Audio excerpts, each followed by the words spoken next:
Magandang umaga po sa at welcome po sa ating gawain. Maraming salamat sa iyong panahon upang tayo sama-sama na pakinggan ang magandang balita. Dito na po tayo sa mga awit 26 verse 11. Akin pong babasahin. Ngunit para sa akin, gagawin ko ang tama. Kay iligtas mo ako at sa akin ay maawa. Purihin nawa ang Diyos sa pagbasa ng kanyang salita. Tayo manalangin. Panginoon, maraming salamat po sa iyong kagandang loob. Salamat o Lord sa pangalan ni Jesus. Amen. Mas maganda kung ating pong babasahin muna ang 10. No? Mga taong walang magawa kundi kasamaan at palaging naghintay na sila ay suhulan. So dito mga kapatid, mas maganda yung gawin po natin ang tama. So paano natin malaman na tama ang ating ginawa? No? So ito muna yung sa ating, dito sa 1914, no? Medyo sira na po siya, subalit salamat na sa 14 ay pwede pa nating mabasa. No? Sa 1914 po, no? 1914 po na maawit. Naway ang masalita ko at kaisipan.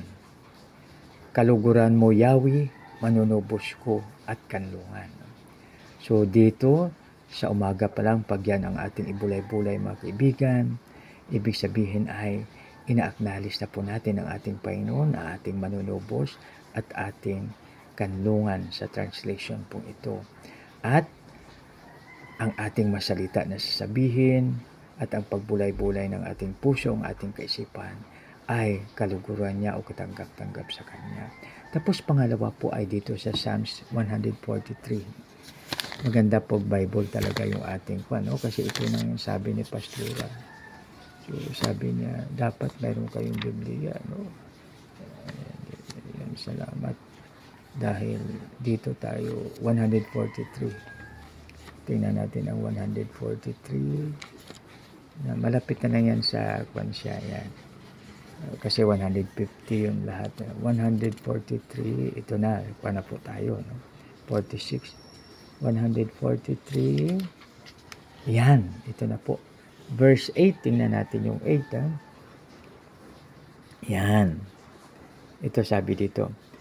Ako ay umaasa sa iyo.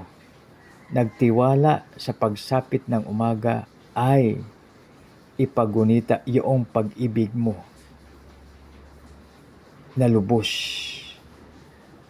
at dakila. Ang aking dalangin na sa iyo ay patnubayan ako sa daang matuwid.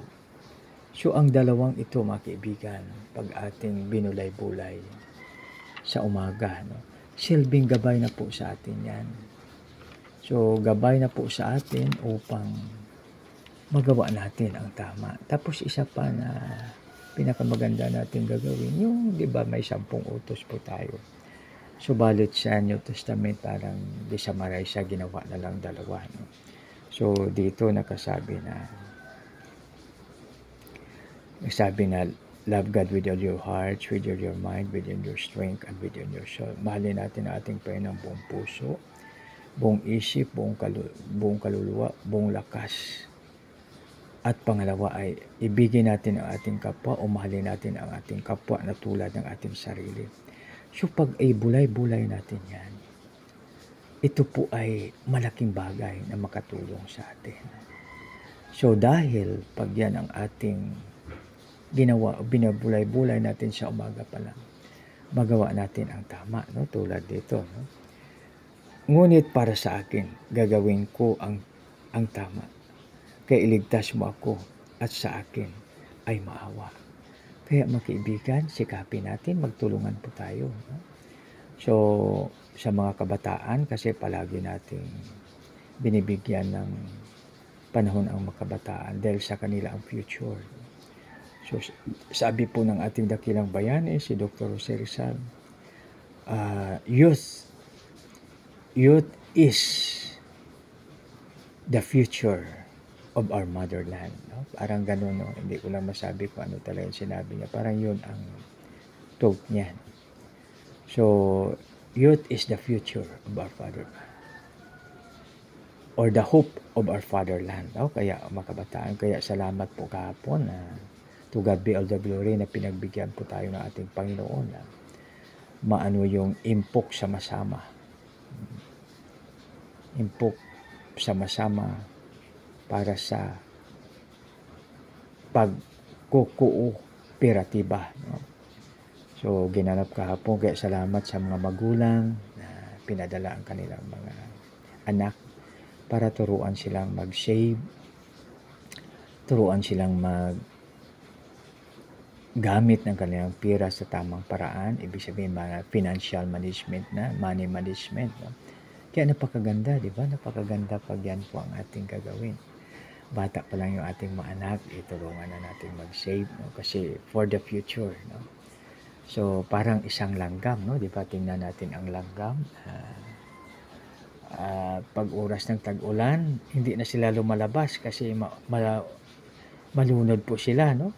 Kaya sa tag-init, umiipon na sila ng kanilang mga, grabe pala ang langgam, no? Parang maliit sila, pero grabe ang kanila, no? Alam nila yung anong tag-ulan, alam nila kung ano yung tag-init, no?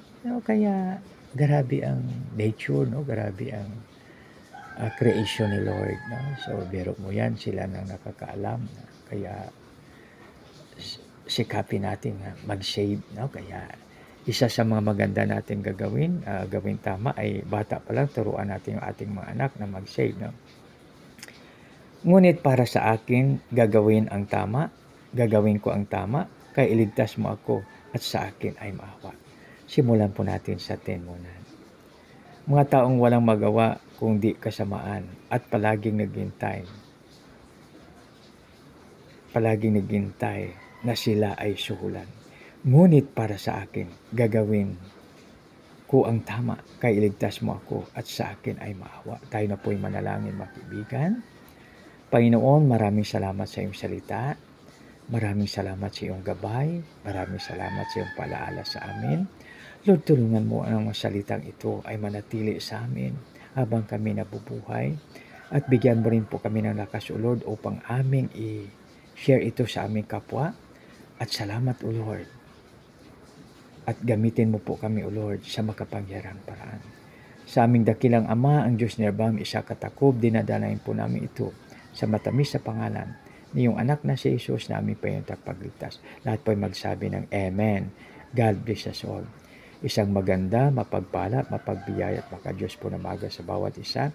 Merry Christmas sa bawat isa. Dahil dito sa ating Pilipinas, mapalad po tayo dahil tayo ay may roong napakahabang Christmas. Maraming salamat. God bless us all.